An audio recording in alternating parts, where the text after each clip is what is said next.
Alam mo ba, na ang bawat relasyon ay dumadaan sa 5 mahahalagang bahagi. At ang interesting dito, karamihan ay hanggang pangalawang bahagi lang ang naabot at doon na natatapos ang kwento. Unang bahagi, ito ang tinatawag nating honeymoon phase. Dito parang lahat ay perpekto. Araw-araw ay puno ng saya, halos ayaw niyong maghiwalay.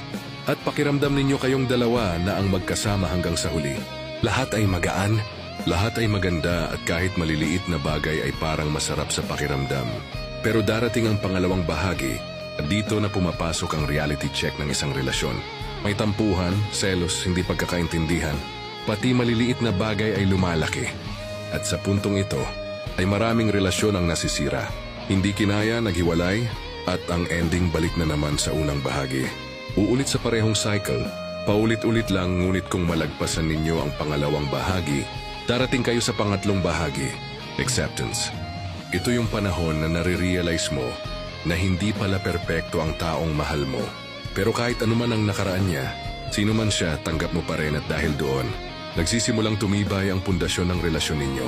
Pero to be honest, hindi lahat umaabot dito. Kasi may mga hindi kayang tanggapin ang flaws ng partner nila. Kaya hanggang dito na lang ang istorya nila. At kung papalarin at lumagpas ka sa pangatlong bahagi, darating ka sa pang-4 na bahagi. True commitment. Ito na yung kampante ka na sa partner mo. Walang kondisyon, walang alinlangan. Hindi na ito basta magkasama lang, kundi buo na ang loob ninyo na pangmatagalan talaga. At ang pinakahuling yugto, pang-5 bahagi, unity.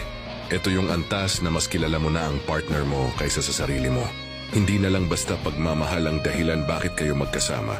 Nandyan na yung araw-araw mong pinipili siya sa lahat ng pagkakataon, sa lahat ng sitwasyon, at dito mo masasabi, ito ang tunay na forever.